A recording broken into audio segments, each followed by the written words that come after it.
আসসালামু আলাইকুম ওরহমতুল্লাহি ওবরাকাতুহু নাহমাদুহু ওয়া নুসাল্লি আলা রাসূলিহিল কারীম আম্মা বা'দ। সম্মানিত দিনী ভাই এবং বোনেরা, পবিত্র মাহে রমাদান আমাদের একেবারে সন্নিকটে। It's knocking the door. Allah রাসূল সাল্লাল্লাহু আলাইহি ওয়াসাল্লাম এবং সাহাবারা রমাদানুল মুবারক আসার 2 মাস আগ থেকেই কবে রমাদান মাস আসবে এজন্য ব্যাকুলতা প্রকাশ করতেন, উদ্গ্রীব হয়ে থাকতেন যে আমরা রমাদান পাবো কিনা, কখন রমাদান আসছে। এবং ওনারা পড়তেন আল্লাহুম্মা বারিক লানা ফি রজব ওয়া শাবান ওয়া বাল্লিগনা রমাদান, অর্থাৎ হে আল্লাহ, আপনি রজব এবং শাবান মাসে আমাদের বরকত দিন এবং রমাদান পর্যন্ত আপনি আমাদেরকে পৌঁছে দিন। আমাদের সালাফরা রমাদান আসার 6 মাস আগ থেকে, অর্থাৎ একটা বছরের 6 মাস ওনারা অপেক্ষা করতেন কবে রমাদান আসবে, উদ্গ্রীব হয়ে থাকতেন, ব্যাকুলতা প্রকাশ করতেন। আবার রমাদান মাস চলে যাওয়ার পরে বছরের বাকি 6টি মাস এ রমাদানে ওনারা যে সমস্ত ইবাদত করেছেন সেগুলো আল্লাহ তাআলা কবুল করলো কিনা এ নিয়ে পেরেশানিতে থাকতেন। বাকি 6 মাস দোয়া করতেন যে আল্লাহ, এই রমাদানে যে সমস্ত ইবাদত আমরা করেছি এগুলোকে তুমি কবুল করে নাও। এই পবিত্র মাসে আল্লাহ তাআলা আমাদের আল্লাহ সচেতনতা বৃদ্ধির জন্য এ মাসে আমাদের জন্য সিয়ামকে তিনি ফরজ করেছেন। আল্লাহ তাআলা ইরশাদ করছেন, ইয়া আইয়ুহাল্লাযীনা আমানু কুতিবা আলাইকুমুস সিয়াম কামা কুতিবা আলাল্লাযীনা মিন ক্বাবলিকুম লাআল্লাকুম তাত্তাকুন।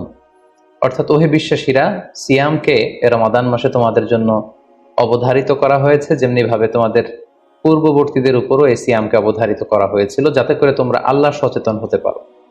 এই আয়াত থেকে বোঝা গেল এই পুরো রমাদানুল মুবারকে যে আমরা সিয়াম উদযাপন করি বা সিয়াম পালন করি, এই সিয়াম বা রোজা পালনের মূল উদ্দেশ্য বা প্রাইম অবজেক্টিভ হচ্ছে আল্লাহ সচেতন হওয়া। এই সিয়াম আমাদেরকে আল্লাহ সচেতন বানায়। এই সিয়াম আমাদের মধ্যে এই ফিলিংস, এই ভাবনা, এই চিন্তা বা এই চেতনাটা নিয়ে আসে যে আমরা এটা ভাবতে শুরু করি যে Allah is watching me, Allah is observing me, Allah আমাকে দেখছেন।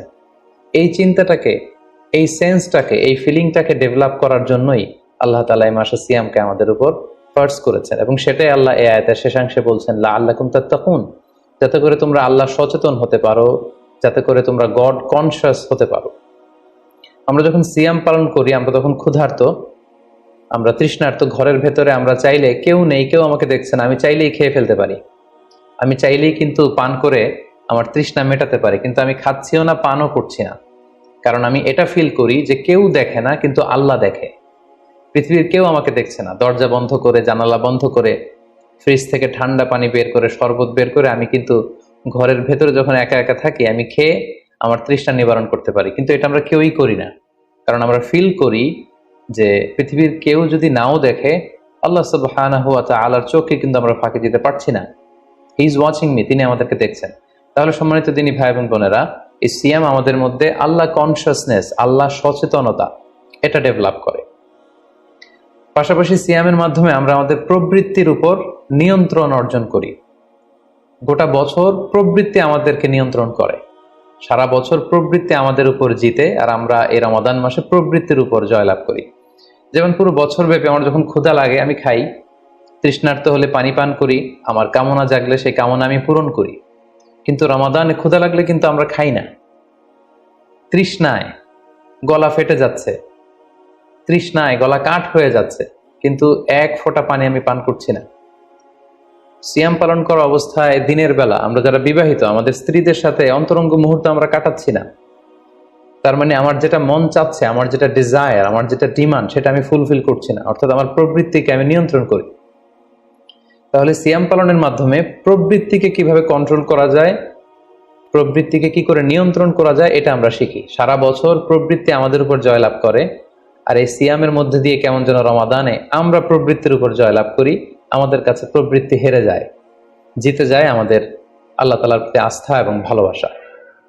এই সিয়ামের আরো একটি শিক্ষণীয় বিষয় হচ্ছে, এই সিয়াম আমাদেরকে সংযমী বানায়, রেস্ট্রেইনড বানায়। আমরা চাইলেই রোজা পালন করা অবস্থায় যা মনে চায় তা করতে পারি না। এবং সহিহ বুখারীর বর্ণনায় আল্লাহর হাবিব সাল্লাল্লাহু আলাইহি ওয়াসাল্লাম আমাদেরকে শিখিয়েছেন যে কেউ যখন রোজা রাখে সে যেন অশ্লীল কথা না বলে, রোজা রেখে সে যেন কাউকে গালি না দেয়। এমনকি কেউ যদি তাকে গালি দেয় অথবা কেউ যদি তার সাথে ঝগড়া লাগতে আসে, সে যেন বলে ইন্নী ইমরুউন সাইম, অর্থাৎ আই এম ফাস্টিং, আমি রোজাদার, আমি রোজা পালন করছি। রোজা পালন করা অবস্থায় আমার পক্ষে অশ্লীল কথা বলা, ঝগড়া করা কোনো বাক বিতণ্ডায় জড়ানো সম্ভব না। তার মানে এই সিয়াম পালনের মধ্য দিয়ে সংযম যে ব্যাপারটা, এই ব্যাপারটা আমাদের আয়ত্তে চলে আসে। আমরা এই সিয়াম পালনের মধ্য দিয়ে সংযমী হয়ে উঠি। পাশাপাশি যারা সিয়াম পালন করছে তাদের জন্য আল্লাহর হাবিব সাল্লাল্লাহু আলাইহি ওয়াসাল্লাম ঘোষণা দিয়েছেন যে কিয়ামতের ময়দানে বিচার শেষে তারা যখন জান্নাতে ঢুকবে, রোজা পালনকারীদের জন্য আল্লাহ তাআলা একটি স্পেশাল গেট রেখেছেন যেটার নাম হচ্ছে রাইয়ান, এবং এই রাইয়ান গেট দিয়ে রোজাদাররা ছাড়া কেউ প্রবেশ করতে পারবে না। সুবহানাল্লাহি বিহামদি। আর একবার এই রাইয়ান দরজা দিয়ে যে ব্যক্তি ঢোকার সুযোগ পাবে জান্নাতে, he will never be thirsty again. সে কখনো আর তৃষ্ণার্ত হবে না, চিরকালের জন্য তার গলা থেকে তৃষ্ণা হারিয়ে যাবে। পাশাপাশি আল্লাহ তাআলা ইরশাদ করছেন যে সব আমলগুলোকে সওয়াব বাড়ানো হয় এবং সওয়াবের প্রতিদান বান্দাদেরকে দেয়া হয়, কিন্তু এই সিয়ামের ব্যাপারটা ভিন্ন। এর প্রতিদান আমি আল্লাহ নিজ হাতে দেব। আরেক বর্ণনা এসেছে এই সিয়ামের প্রতিদান আমি নিজেই।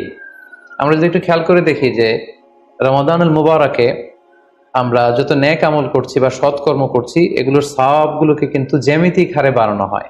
দ্য রিওয়ার্ডস অফ আমাল is multiplied in this blessed month of Ramadan. এ মাসে আমরা একটা নফল ইবাদত করলে সেটা ফরজের সমান সওয়াব দেওয়া হচ্ছে। একটা ফরজ ইবাদত করলে সেটা 70 থেকে 700 গুণ সওয়াব দেওয়া হচ্ছে। এ মাসে উমরা করলে সেটা হজের সমান সওয়াব দেওয়া হচ্ছে।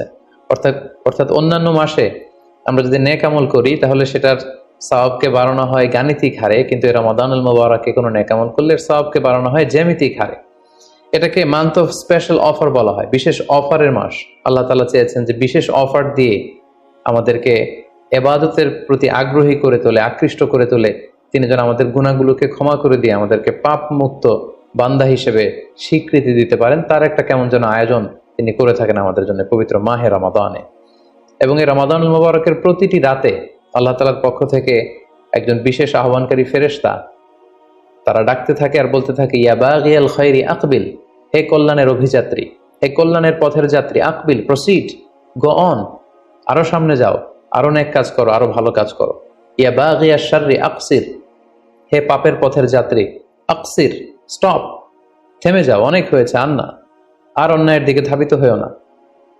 এটা প্রতি রাতেই, রমাদানের প্রতিটি রাতেই এই আহ্বান করা হয় যে হে কল্যাণের পথের যাত্রী, ভালো কাজ করতে থাকো, হে অকল্যাণের পথের যাত্রী, এখনই থেমে যাও, আর সামনের দিকে আগ বাড়িও না। এবং এই বরকতপূর্ণ মাস পেয়েও যারা আল্লাহ তাআলার ক্ষমা পায়নি, রাসূল সাল্লাল্লাহু আলাইহি ওয়াসাল্লাম তাদের জন্য ভয়ঙ্কর ওয়ার্নিং দিয়েছেন, হুঁশিয়ারি দিয়েছেন, গভীর হুঁশিয়ারি তিনি বর্ণনা করেছেন। মসজিদে নববীতে আল্লাহ রাসূল সাল্লাল্লাহু আলাইহি ওয়াসাল্লাম একবার মিম্বারের প্রথম ধাপে পা রেখে বললেন আমিন, দ্বিতীয় ধাপে পা রেখে বললেন আমিন, তৃতীয় ধাপেও পা রেখে বললেন আমিন। সাহাবারা জিজ্ঞেস করলেন, ইয়া রাসূলুল্লাহ, তিনবার কেন আমিন বললেন? আমরা তো বুঝতে পারলাম না। আল্লাহ রাসূল সাল্লাল্লাহু আলাইহি ওয়াসাল্লাম তখন বললেন যে এইমাত্র জিবরিল আমার কাছে এসে আমাকে শুনিয়েছে যে ব্যক্তি রমাদানুল মুবারক পেয়েও ইবাদতের মাধ্যমে আল্লাহর ক্ষমা পেল না, সে দুর্ভাগা, সে হতভাগা। আমি তখন বলেছি আমিন। তারপর জিবরিল বলল যে মা বাবা উভয়কে পেয়ে তাদেরকে সন্তুষ্ট করার মধ্য দিয়ে যারা আল্লাহর জান্নাতকে হাসিল করতে পারলো না তারা দুর্ভাগা, হতভাগা। আমি বলেছি আমিন। তৃতীয় পর্যায়ে জিবরাইল বলেছে যে হে নবী, আপনার নাম শুনবার পরেও যে আপনার উপর দুরূদ পাঠালো না, অর্থাৎ সাল্লাল্লাহু আলাইহি ওয়াসাল্লাম বলল না, সে দুর্ভাগা, সে হতভাগা। তখন আমি বলেছি আমিন।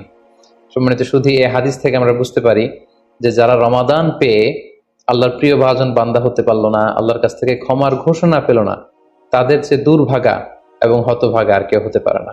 তাই যেহেতু রমাদান আমাদের একেবারে সন্নিকটে আমাদের মাঝে আগমন করবে, তাই আমাদের উচিত এই মাসটাকে ভাব গাম্ভীর্যের সাথে উদযাপন করা, to take the best out of this blessed month, যত বেশি পরিমাণে সম্ভব নেক কাজ করে আল্লাহ তাআলার ক্ষমাপ্রাপ্ত বান্দাদের অন্তর্ভুক্ত হওয়ার চেষ্টা করা।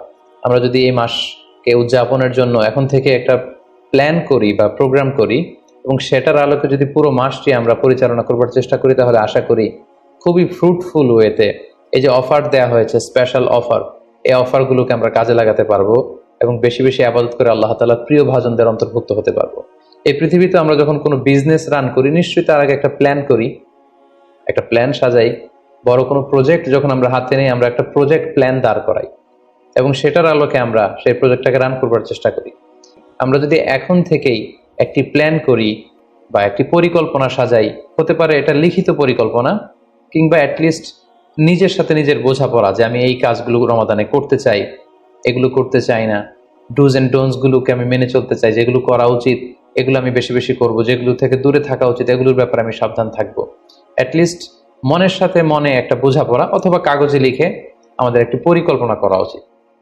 সো এ পর্যায়ে এই রমাদান কেন্দ্রিক আমরা কি ধরনের পরিকল্পনা করতে পারি এবং সেই পরিকল্পনায় কোন কোন বিষয়গুলো স্থান পেতে পারে বলে আমি মনে করি সেগুলো আপনাদের সাথে সংক্ষিপ্তভাবে শেয়ার করবো ইনশাআল্লাহ। প্ল্যান করার ক্ষেত্রে সর্বপ্রথম যেটা আমি বলবো, প্ল্যান করবার সময় অল্প প্ল্যান করুন এবং সেটা যতটুকু প্ল্যান আপনি করবেন সেটা নিয়মিত করবার চেষ্টা করুন। আমাদের অনেকের মধ্যে এমন একটা ভাব কাজ করে যে যেহেতু এটা অনেক রহমতের মাস, বরকতের মাস, মাগফিরাতের মাস, আবেগে তারা অনেক বেশি প্ল্যান করে ফেলে এবং সেই অনুযায়ী রমাদানের শুরুতেই সারা রাত তাহাজ্জুদ, সারাদিন ইবাদত, তেলাওয়াত, এরকম 2-4 দিন চলার পরে, কয়েকদিন যাওয়ার পরে সে আবেগটা ঝরে পড়ে, সে আবেগটাকে সে ধরে রাখতে পারে না। কারণ এমন প্ল্যান করা হয়েছিল যেটা রেশনাল ছিল না, যেটা হয়তো যৌক্তিক ছিল না বা বাস্তবসম্মত ছিল না। সো প্ল্যান করার ক্ষেত্রে আমার প্রথম পরামর্শ হচ্ছে অল্প প্ল্যান করুন এবং যতটুকু প্ল্যান করবেন সেটা পুরো রমাদান ব্যাপী, হোল দ্য মান্থ লং আপনি সেটাকে পালন করবার চেষ্টা করুন। কারণ আল্লাহ রাসূল সাল্লাল্লাহু আলাইহি ওয়াসাল্লাম বলেছেন, আহাব্বুল আমালি ইলাল্লাহি আদওয়ামুহা ওয়া ইন কাল্লা। আল্লাহ তাআলার কাছে সবচেয়ে প্রিয় আমল হচ্ছে সেটা যেটা মানুষ নিয়মিত করে, যেটা বান্দা রেগুলার বেসিসে করে, যদিও এটা পরিমাণে কম হয়।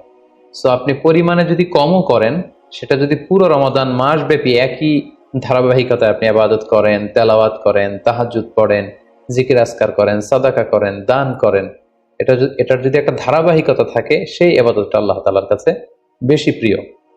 তাই প্ল্যানের ক্ষেত্রে আমার সর্বপ্রথম পরামর্শ হচ্ছে অল্প প্ল্যান করুন, স্বল্প পরিসরে প্ল্যান করুন, হাতে গোনা অল্প কয়েকটি বিষয়ের ব্যাপারে আপনি কনসার্ন হন এবং যতটুকু প্ল্যান করেছেন ততটুকু নিয়মিত বাস্তবায়ন করুন। প্ল্যানের ক্ষেত্রে সর্বপ্রথম যেটা আমি বলতে চাই সেটা হচ্ছে পুরো রমাদান মাসে সালাতের ব্যাপারে আমাদেরকে সর্বপ্রথম বেশি সচেতন থাকতে হবে। It's mandatory. 5 ওয়াক্ত সালাত যেন আমরা জামাতের সাথে আদায় করতে পারি, এই বিষয়টা খেয়াল রাখতে হবে। কোনো কারণে যদি জামাত ছুটেও যায়, কাজা যেন না হয়ে যায়। কারণ আমাদের যদি জামাত ছুটে যায়, সালাত যদি কাজা হয়ে যায়, তাহলে আপনার প্রোডাক্টিভিটি কমে যাবে। সো প্ল্যানের ক্ষেত্রে এখন থেকে আমাদের এটা মাথায় রাখতে হবে যে পুরো রমাদান জুড়ে আমরা 5 ওয়াক্ত সালাত জামাতের সাথে আদায় করব। কোনো কারণে জামাত যদি ছুটেও যায়, কোনো নামাজ যেন আমার কাজা না হয়ে যায়, এই ব্যাপারে আমরা সচেতন থাকবার চেষ্টা করব। 3 নম্বরে হচ্ছে কোরআন তেলাওয়াত করা। যেহেতু রমাদানুল মুবারক এটা কোরআন নাজিলের মাস, আল্লাহ তাআলা বলছেন, শাহরু রমাদান আল্লাযী উনজিলা ফীহিল কুরআন। রমাদান তো এমন মাস যে মাসে আল্লাহ তাআলা কোরআন নাজিল করেছেন। সো এটা কোরআনকে উদযাপনের মাস, কোরআনের সাথে নতুন করে সম্পর্ক গড়বার মাস, বেশি বেশি কোরআন তেলাওয়াত করবার মাস। নফল ইবাদতের যে লিস্ট আছে তার মধ্যে সবচেয়ে শ্রেষ্ঠ নফল ইবাদত হচ্ছে কোরআন তেলাওয়াত করা এবং সেটার মোক্ষম সময় হচ্ছে রমাদানুল মুবারক। আমরা প্রত্যেকেই জানি যে এই মাসে তেলাওয়াত করার যে একটা আবহ, যে একটা ইমেজ, যে একটা পরিবেশ এবং যেরকম একটা মজা পাওয়া যায়, বছরের অন্য কোনো মাসে কিন্তু ওই ফিলিংটা আমাদের আসে না। সো এই সুযোগটাকে আমাদের কাজে লাগানো, আমরা যেন প্রতিদিন কোরআনের তেলাওয়াত করি এবং তেলাওয়াত করার ক্ষেত্রে অবশ্যই ধীরস্থিরভাবে তেলাওয়াত করতে হবে। আমরা অনেকে তাড়াহুড়ো করে তেলাওয়াত করি। হাদিসে এসেছে, রুব্বা কারিন লিল কোরআন ওয়াল কোরআনু ইয়ালআনু। কোরআনের অনেক তেলাওয়াতকারী আছে যাদেরকে কোরআন রহমত দেওয়ার পরিবর্তে লাআনত দেয়, কার্ডস করে, অভিসম্পাত করে। তাই তাড়াহুড়ো করে আমরা যেন কোরআন তেলাওয়াত না করি। রমাদান আসলেই দেখা যায় কিছু কিছু মানুষ কোরআন খতম করবার জন্য উঠে পড়ে লাগে। কেউ 5 খতম, 7 খতম, 10 খতম দেওয়ার জন্য প্রতিযোগিতা করে খতম দেয়, ফলে খুব দ্রুত তারা কোরআন তেলাওয়াত করে। এটা ঠিক না।